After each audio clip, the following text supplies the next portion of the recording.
In the spring of 2019, every John Deere dealer within 60 miles of Marshall County, Kansas, had a waiting list. Not for new tractors, not for parts, for a software diagnostic tool that only the dealership was legally allowed to operate. And that spring, the tool was booked solid from sunup to Monday through every Saturday for the next 11 weeks. Farmers were lined up like patients outside a clinic, except the clinic was a dealership showroom that smelled like motor oil and new carpet, and the patients were men who had spent $250,000 on machines that had decided, on their own, in the middle of planting season, that they were no longer willing to work. Let me tell you about what happened in Marshall County in the spring of 2019. Because it is a story about what happens when a system is designed to make you dependent on it, and about one man who never became dependent on anything he didn't build himself. The trouble started in the second week of April. A firmware update had been pushed overnight to every John Deere 8R Series tractor enrolled in the dealer's fleet management network across a 4-county area. The update was supposed to improve fuel efficiency monitoring. It was supposed to be seamless. It was supposed to require no action from the operator. 31 tractors received the update. 29 of them refused to start the next morning. 2 started, but through fault codes so severe that their operators, following the manual's instructions, shut them down rather than risk damaging the drivetrain.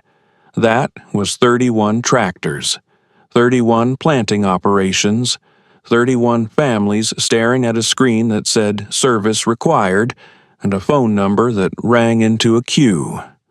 Let me tell you about what those tractors cost, because you need to understand the weight of what was sitting in those fields and farmyards across Marshall County that morning. The John Deere 8R37 retailed for $260,000 in 2019. Most of the farmers in this story had financed them through John Deere Financial, at terms that assumed the machine would be working every day of planting season. A single day of downtime during corn planting in April costs a farmer in Marshall County somewhere between $800 and $1,200 in lost yield potential, depending on the acre count and the soil temperature window. 31 tractors, 29 days until the optimal planting window closed. The math was not complicated, but it was devastating. The dealer's name was Greg Thornton. He ran Thornton Ag Equipment out of Marysville, and he had been the authorized John Deere dealer for Marshall County and parts of 3 neighboring counties for 18 years. Greg was not a bad man. He was a competent businessman who had built his dealership from a 2-bay shop into a facility with 12 service bays, a parts warehouse the size of a small gymnasium, and a fleet management software suite that he had invested heavily in selling to his customers as a feature, not a liability. The fleet management system was called AGRIC, and it was the thing that had pushed the update, and it was the thing that had bricked the tractors, and it was the thing that Greg Thornton was now on the phone with John Deere's regional technical support about for the 3rd consecutive morning, getting answers that were technically accurate but operationally useless. The regional support team confirmed the firmware issue within 48 hours. They issued a corrective patch within 72.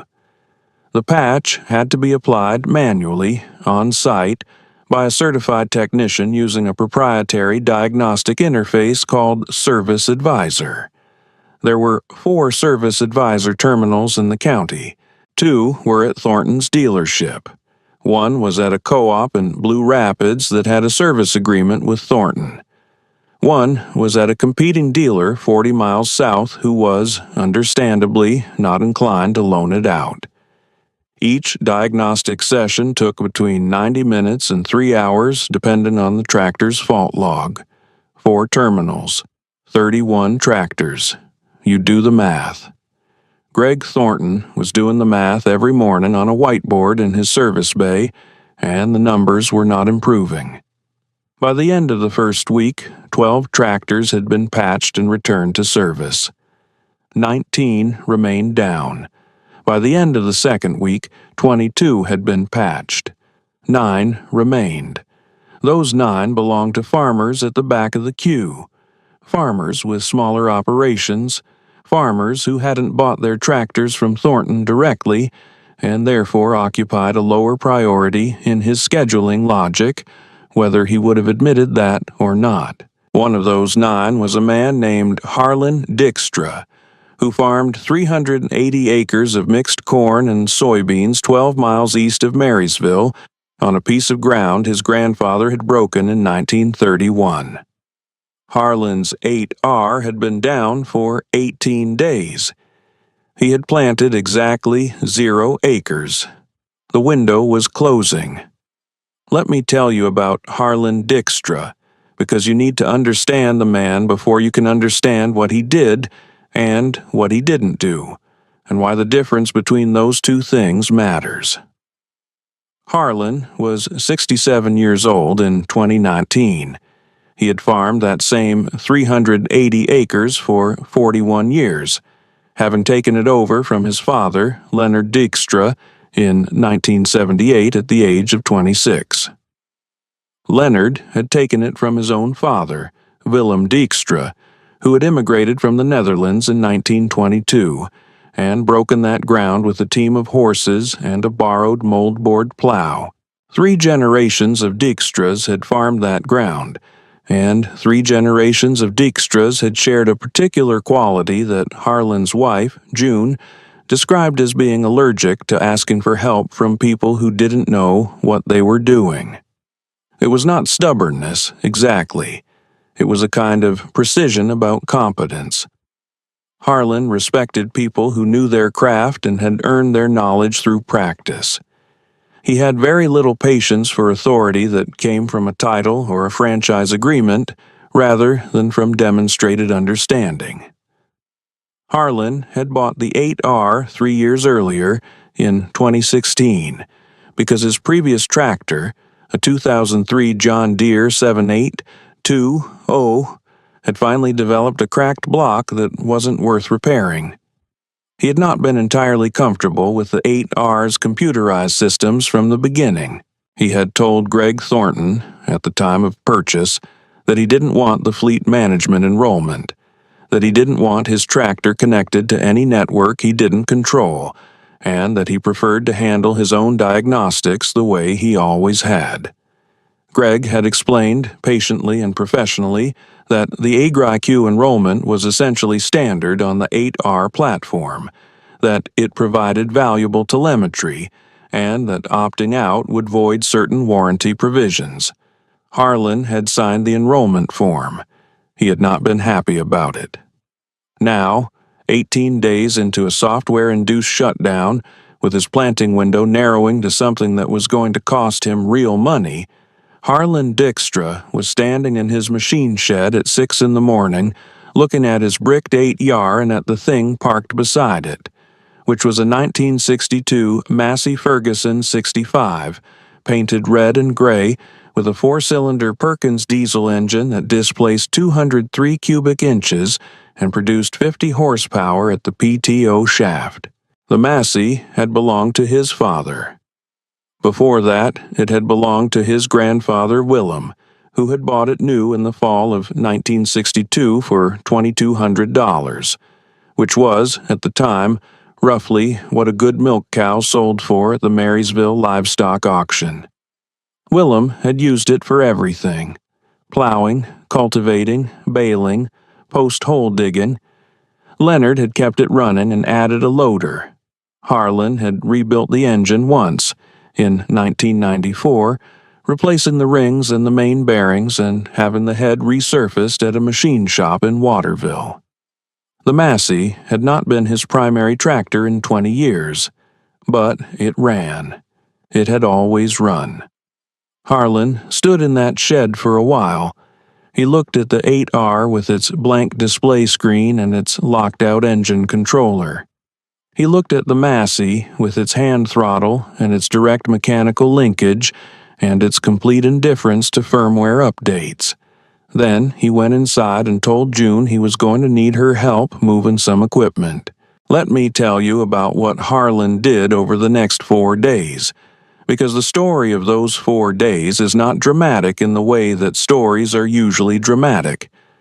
There was no single moment of triumph. There was no crowd watching. There was just a 67-year-old man and a 57-year-old tractor and 380 acres of Kansas ground that needed to be planted, and a methodical, unhurried application of knowledge that most people in Marshall County had forgotten was still useful. The Massey Ferguson 65 could not plant corn the way the 8R could. The 8R had a 16-row planter with GPS-guided variable rate seeding and hydraulic downforce control. Harlan's planter was a 6-row John Deere 7000 from 1979, which he had kept in working order out of the same instinct that had kept the Massey running, because a tool that works is worth maintaining. He pulled the 7000 out of the back corner of the shed, greased every Zerk fitting, replaced 2 worn seed discs, adjusted the row clutches, and calibrated the seed plates by hand using a method his father had taught him involving a sheet of newspaper and a coffee can. He hitched it to the Massey with a drawbar pin that had been in service since 1971. On the morning of April 23, 2019, while 19 other Marshall County farmers were still waiting for a service advisor terminal, Harlan Dykstra started his 1962 Massey Ferguson 65 and drove it out of the shed and into the first field. He planted at 6 miles per hour instead of the 8R's standard 9. He planted 6 rows at a time instead of 16. He stopped every hour to check seed depth by pulling a plant and measuring with a tape measure he kept in his breast pocket. He finished the first field in a day and a half. He planted all 380 acres in 11 days. Now, let me pause here and ask you something, because I want you to sit with what I just told you for a moment. 19 farmers in Marshall County were still waiting for a software patch on a $250,000 machine. And Harlan Dykstra, with a tractor that was old enough to collect Social Security, had finished planting his entire operation. Not because he was lucky, not because his ground was easier, because he had maintained a piece of equipment that no software company could reach, and because he knew how to use it. The story did not stay quiet. It never does in a county with 1 grain elevator and 2 coffee shops. Let me tell you about how Greg Thornton found out, because the way he found out matters to understanding what happened next. Greg heard it from his parts manager, a man named Dale Sorensen, who had heard it from his neighbor, who had driven past Harlan's South Field on the county road and seen the old Massey going back and forth with the 6-row planter behind it, and who had stopped and watched for a while because he hadn't seen a rig like that work in a field since the mid-1990s. Dale mentioned it to Greg on a Thursday morning while they were going over the service bay schedule, and Greg's first response was to say that Harlan must have hired someone with a planter, because there was no way an old 2-wheel drive Massey with 50 horses was pulling a meaningful planter in that ground. Dale said he didn't think so, that the neighbor had recognized the tractor from the road, that it was definitely Harlan's rig. Greg said, well, good for him, and went back to the schedule. But it bothered him.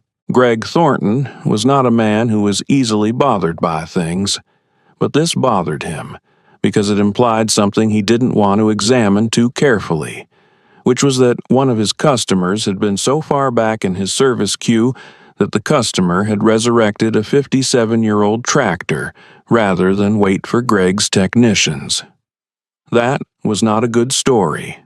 That was the kind of story that got told at the elevator and at the co-op and at the Farm Bureau meeting and that eventually circled back to the question of whether Greg Thornton's dealership was serving its customers or whether its customers were serving Greg Thornton's dealership. He drove out to Harlan's place on a Friday afternoon in the first week of May, after the last of the bricked tractors had finally been patched and returned. The 8R was running again by then. Harlan had used it to finish some secondary field work after the Massey had completed the planting. Greg found Harlan in the machine shed, cleaning the Massey's air filter with a brush and a can of compressed air. Greg stood in the doorway for a moment. He was wearing a Thornton Ag polo shirt and clean boots. Harlan was wearing canvas work pants and a flannel shirt with a tear at the left elbow that June had mended twice. Greg said he'd heard what Harlan had done. He said it was impressive. He said he was sorry about the delay in the service queue, that it had been an exceptional situation, that John Deere had handled it poorly, and that he was going to be having some conversations with his regional rep about the AGRI-Q enrollment process and the warranty implications of opting out. He said all of this in the tone of a man who had rehearsed it in the truck on the way over. Harlan set down the air filter and the brush. He looked at Greg for a moment without saying anything. Then he said, "Greg, I told you in 2016 I didn't want that enrollment. You told me it was standard. I signed the paper because I needed the warranty. And then the enrollment is what shut my tractor down for 18 days. He wasn't angry when he said it. He said it the way you'd state a fact about soil temperature or rainfall, as information rather than accusation. The Massey doesn't have a warranty, he said, but it also doesn't have a network connection, and it planted my corn. Greg didn't have a good answer for that. He stood there for a moment with his hands in his pockets. Then he said he understood, and that he hoped Harlan would give him the chance to earn back his trust, and Harlan said he'd think about it, and that was essentially the end of the conversation. Greg drove back to Marysville. Harlan went back to the air filter. Let me tell you about what happened at the Marshall County Farm Bureau meeting in June of 2019, because that meeting is where this story stopped being about one man and one tractor and started being about something larger. The Farm Bureau met on the second Tuesday of every month at the Marysville Elks Lodge, which had a meeting room that seated about 80 people and smelled like old carpet and coffee that had been on the burner too long. The June meeting had an agenda item about the spring firmware incident, which had been submitted by a farmer named Wendell Hassel, who had been one of the 29 affected and who had opinions about it that he was not inclined to keep to himself. Wendell was 58, farmed 640 acres north of town, and had a gift for organized complaint that had made him useful to the Farm Bureau and occasionally exhausting to his neighbors. About 60 farmers showed up, which was more than usual. Word had gotten around that Wendell was going to make a presentation about the AGRI-Q incident, and word had also gotten around, in the way that things get around in a county with one grain elevator and 2 coffee shops, that Harlan Dykstra had planted 380 acres with a 1962 Massey, while everyone else was waiting for a software patch. Some people had heard this and thought it was funny. Some people had heard it and thought it was sad, in the way that watching someone do things the hard way is sometimes sad. A few people had heard it and thought it meant something worth thinking about. Wendell gave his presentation. He had printed out a timeline of the incident on yellow paper and distributed it to everyone in the room. He had calculated the aggregate economic damage to Marshall County farmers from the 18-day delay at somewhere between $400,000 and $600,000 in lost yield potential, depending on assumptions about soil temperature and final stand counts. He had a slide projected from a laptop onto a pull-down screen that showed the timeline of the firmware push, the diagnostic queue, and the patch deployment. It was a thorough presentation. Wendell was good at this.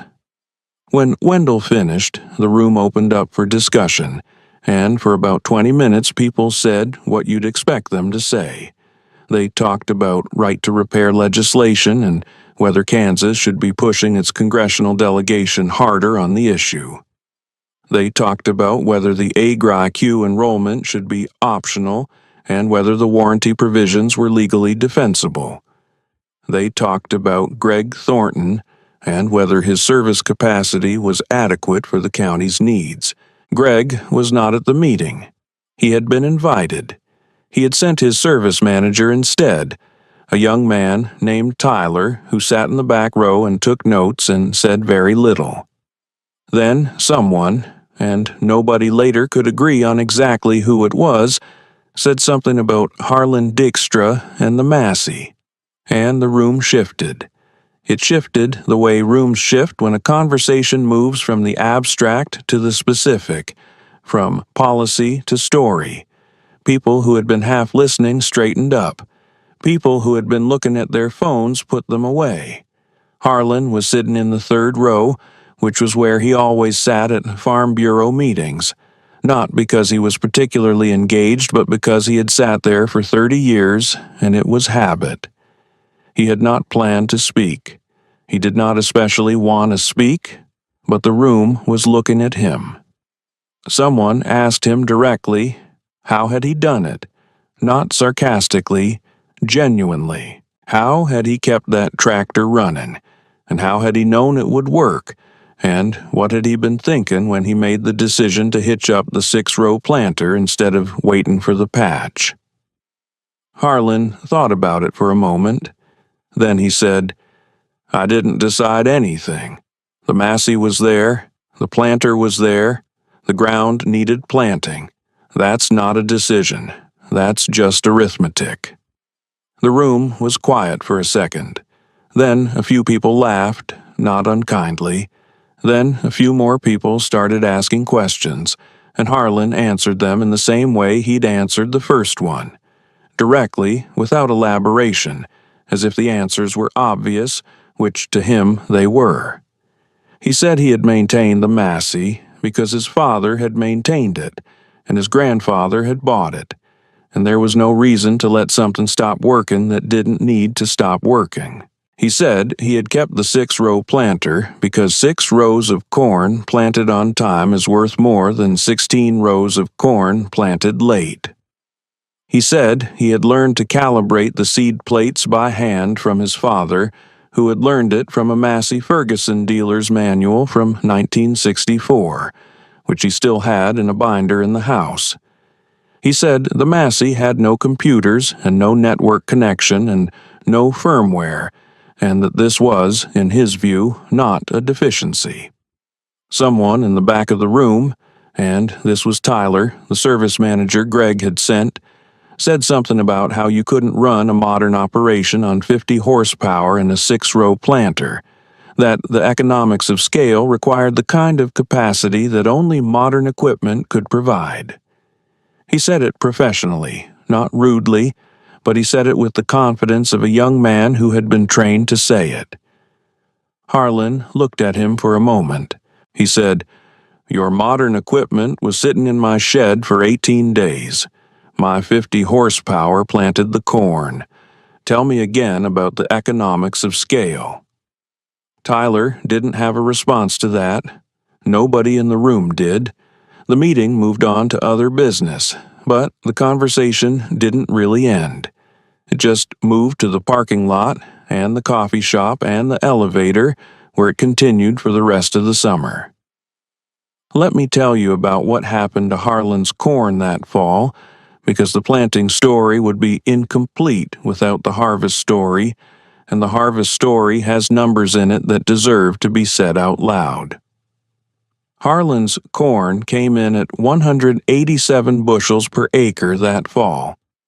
The Marshall County average for 2019 was 179 bushels per acre.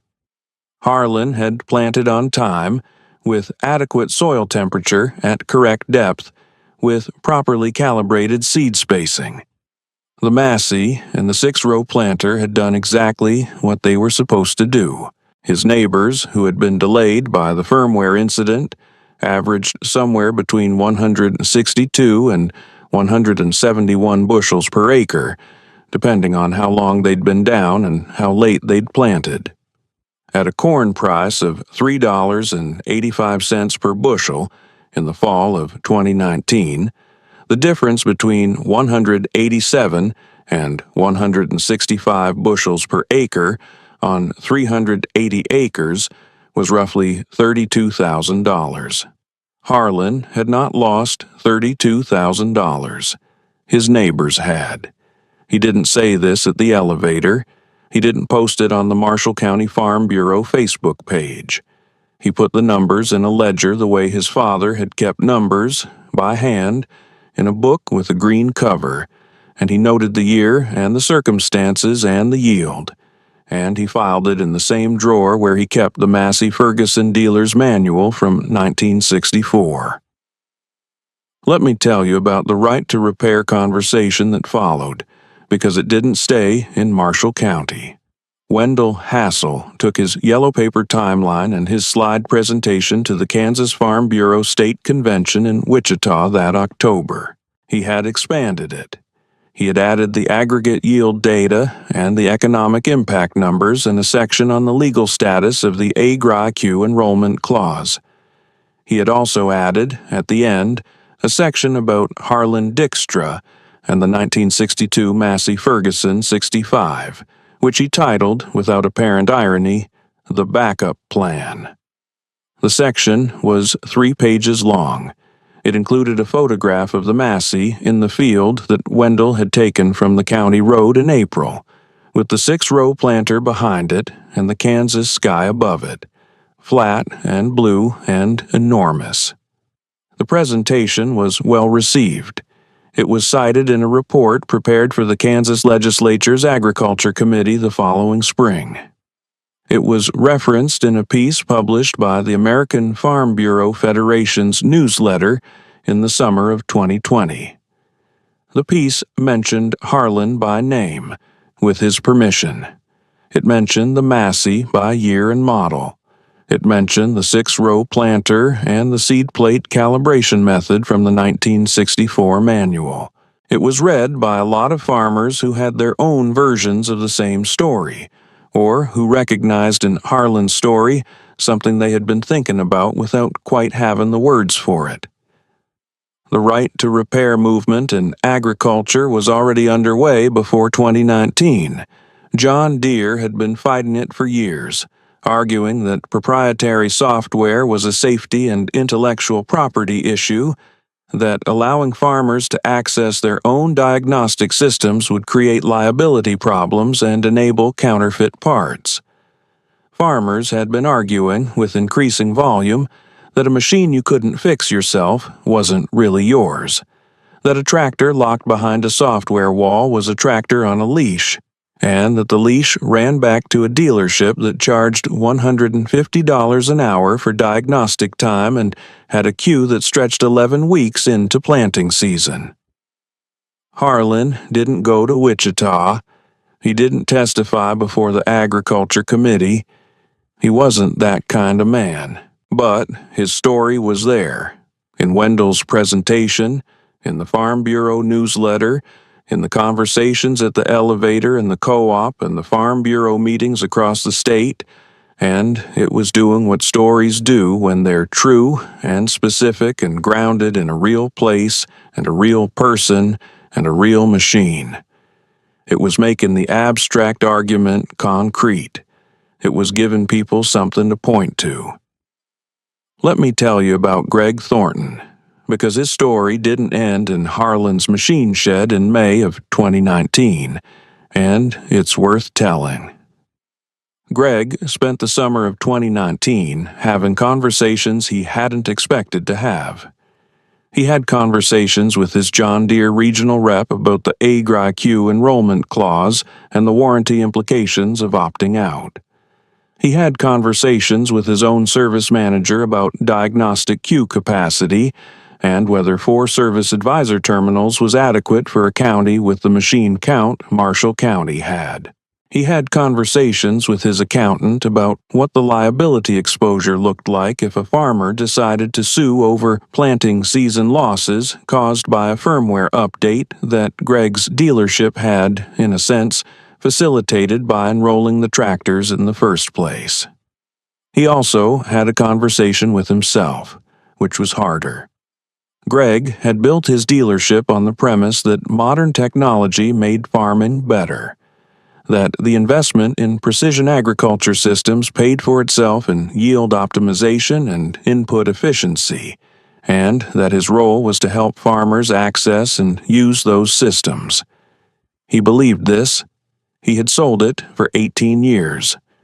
And then, in the spring of 2019, the technology had failed in a way that was not dramatic or violent, but was simply and completely disabling, and the farmer who had come out ahead was the one who had maintained a machine that predated the technology by more than 50 years.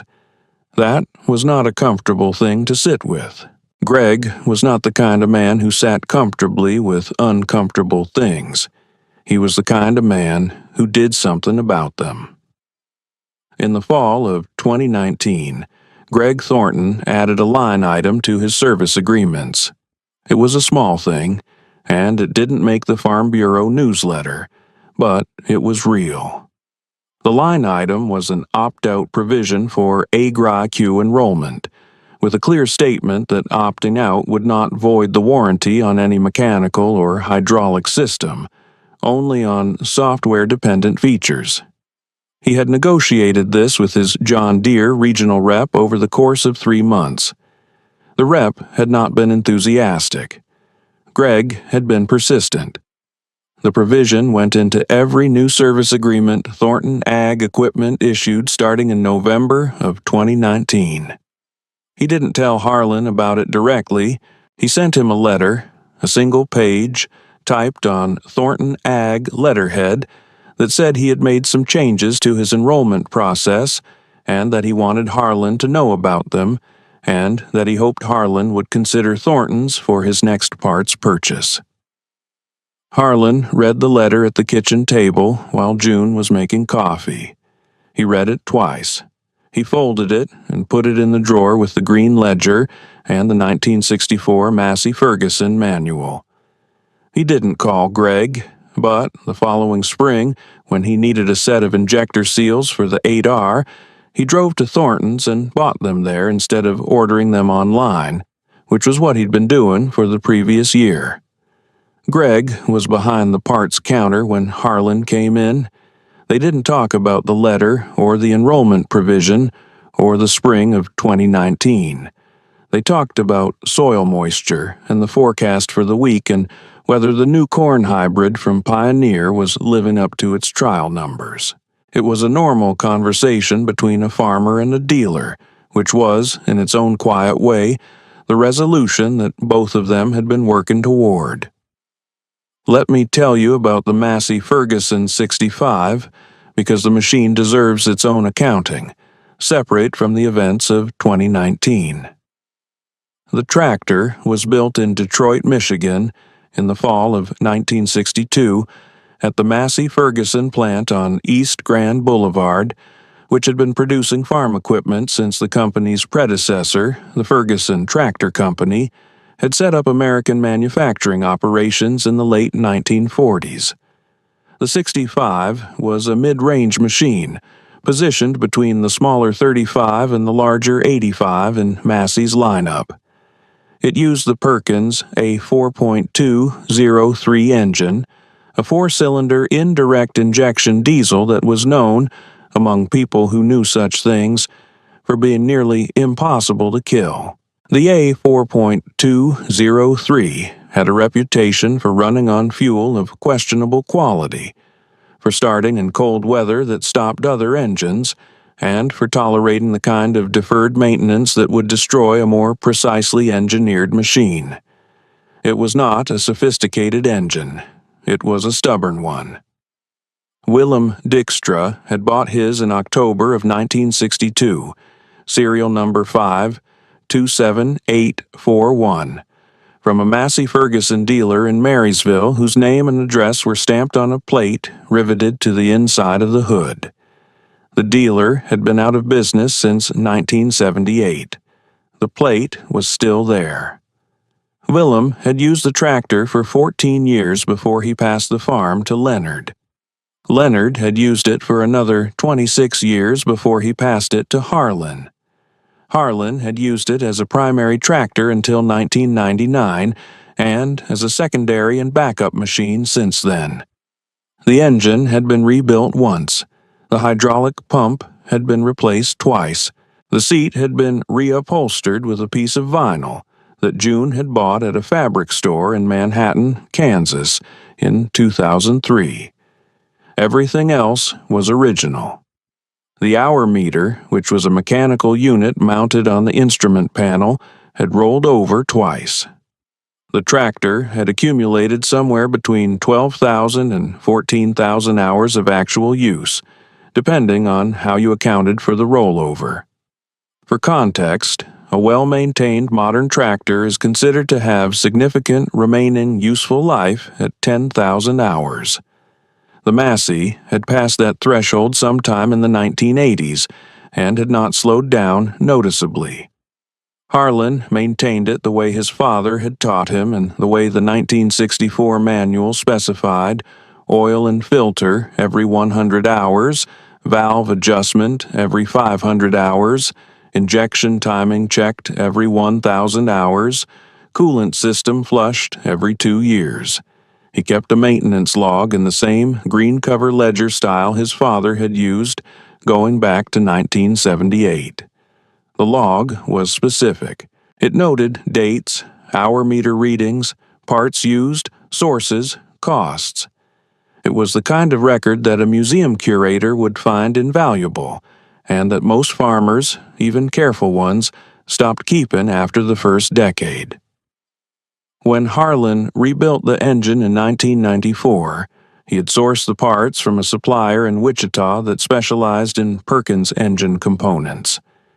The supplier, a man named Clement Rasmussen who ran the business out of a warehouse on the south side of town, had told Harlan that the A4.203 was one of the most commonly rebuilt engines in his inventory, not because it failed often, but because it lasted long enough that eventually everything wore out and needed doing.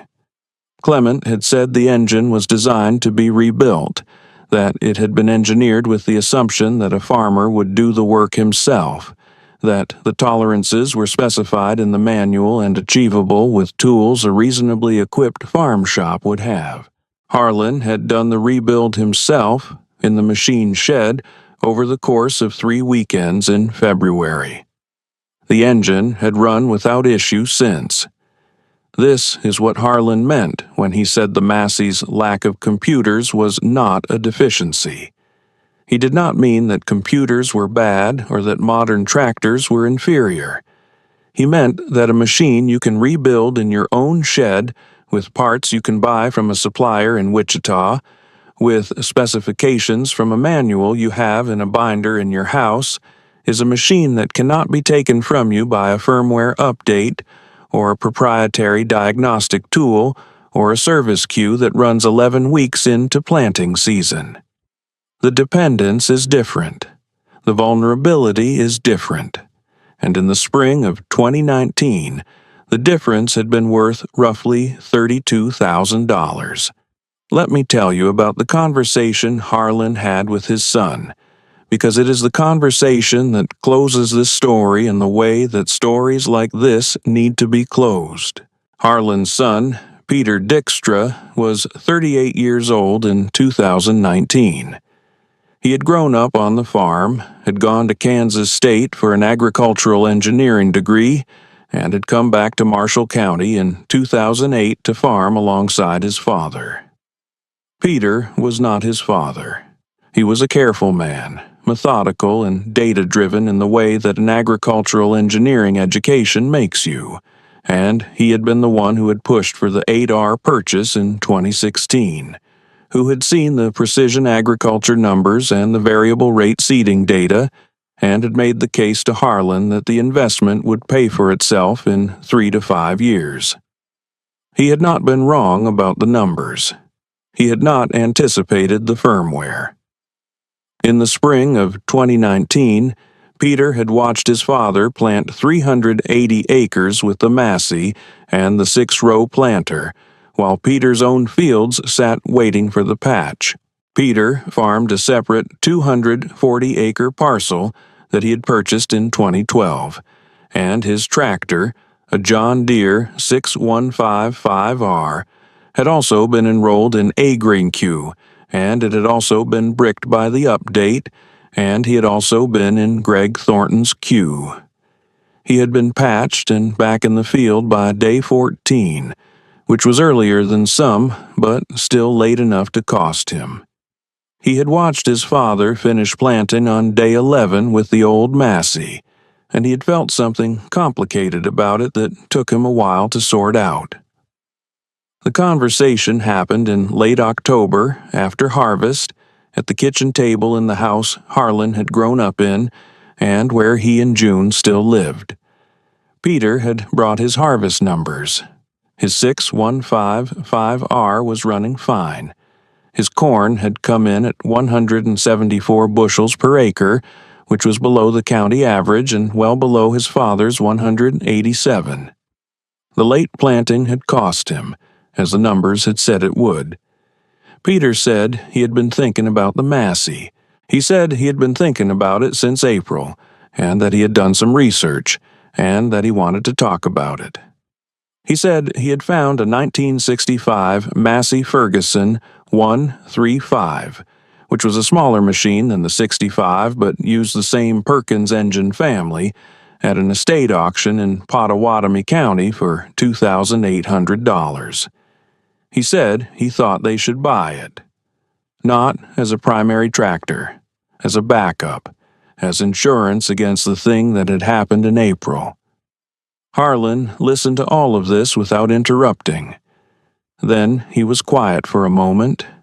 Then he said, "I thought you were going to tell me something I didn't know." Peter looked at him. He said, "You already thought of this?" Harlan said, "I thought of it in 1999 when I bought the 782O. I thought of it in 2016 when I bought the 8R. I kept the Massey because I thought of it. You're just now catching up." Peter sat with that for a moment. Then he said, "So, should I buy the 135? Harlan said, "Buy it, learn the engine, keep the manual. Don't let anyone connect it to a network." Peter bought the 135 the following week. He drove it home on a trailer and put it in the shed next to the 65. He spent the winter going through it, learning it the way his grandfather had learned the 65 and the way his father had maintained it, by hand from the manual, with an understanding of why each system worked the way it worked rather than just that it worked. He kept a maintenance log in a green cover ledger that Harlan gave him, the same kind his father had used since 1978. Let me tell you about what happened in the spring of 2021, because it is brief, but it belongs in this story. In March of 2021, John Deere pushed another firmware update to the 8R platform. This one went smoothly. No tractors were bricked. The patch deployed overnight, and the tractors started the next morning, and nobody in Marshall County had to call a service queue or wait for a diagnostic terminal.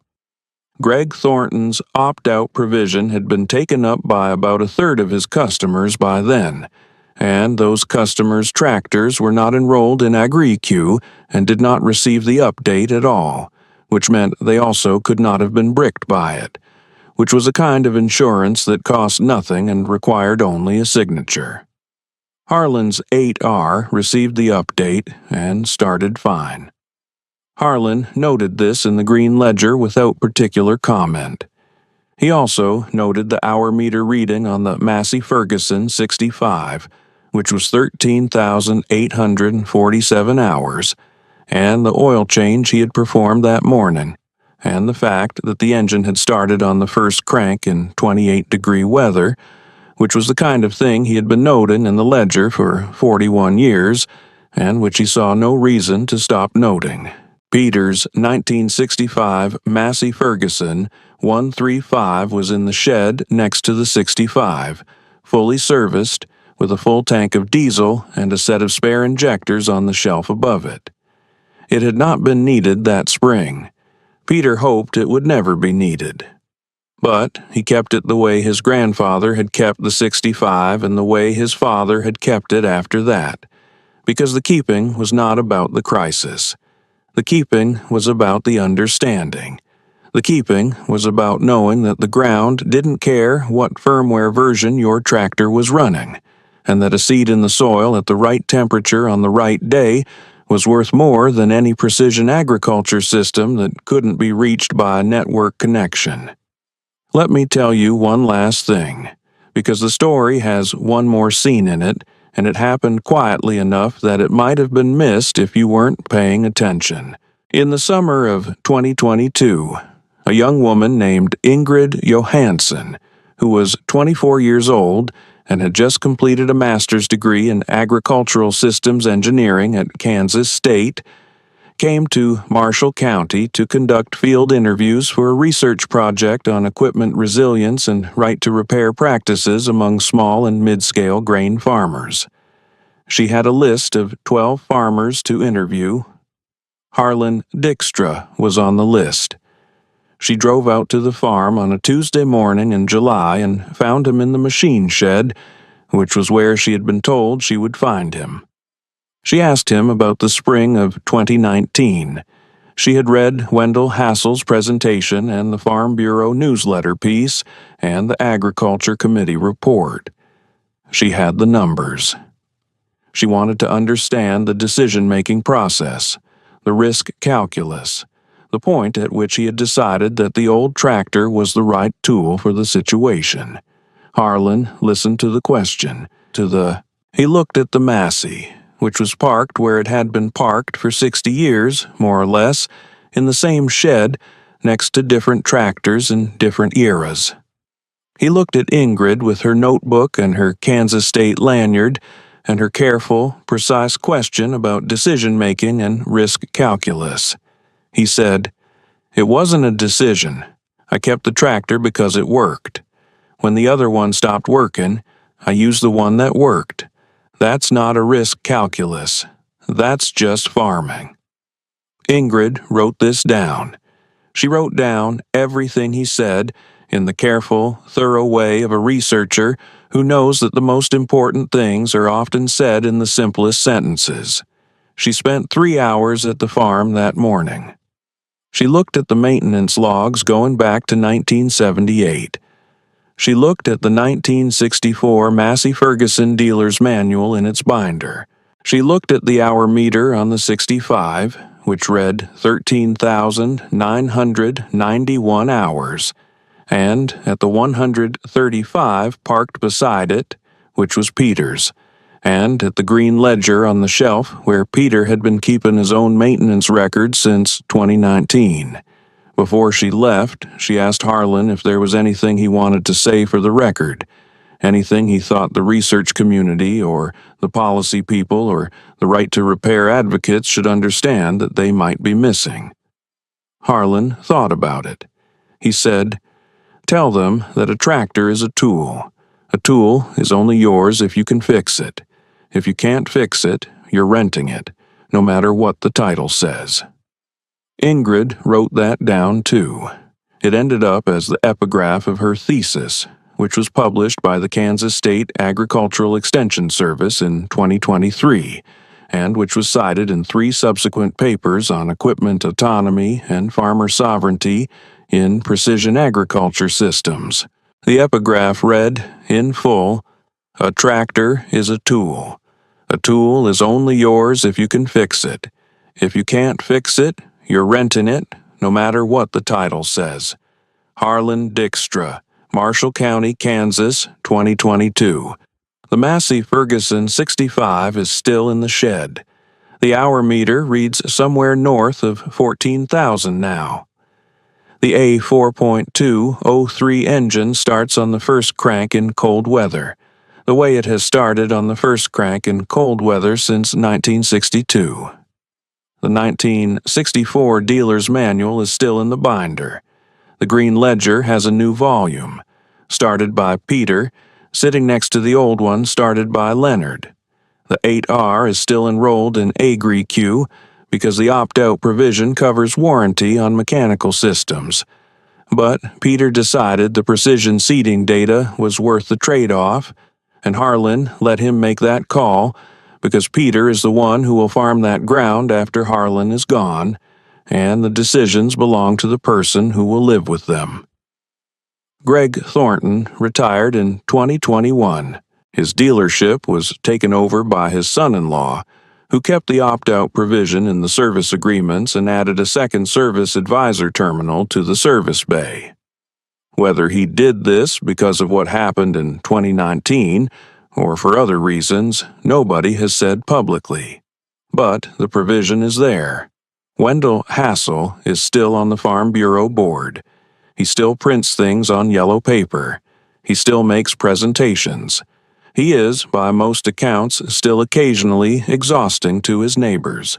And somewhere in a Kansas State Extension Service archive, in a thesis that most people will never read, there is a sentence that a 67-year-old farmer said to a 24-year-old researcher on a Tuesday morning in July in a machine shed in Marshall County, standing next to a tractor that was built the same year John Glenn orbited the Earth, that has been running ever since, that planted 380 acres of corn while $31 $250,000 machines sat locked behind a software wall waiting for a patch that was coming, eventually whenever the queue got to them. A tractor is a tool. A tool is only yours if you can fix it. If you can't fix it, you're renting it, no matter what the title says. The Massey didn't need a patch. The Massey didn't need a network. The Massey didn't need a certified technician with a proprietary diagnostic interface and an 11-week waiting list. The Massey needed diesel and oil and a man who knew how it worked. That's all it had ever needed. That's all it will ever need.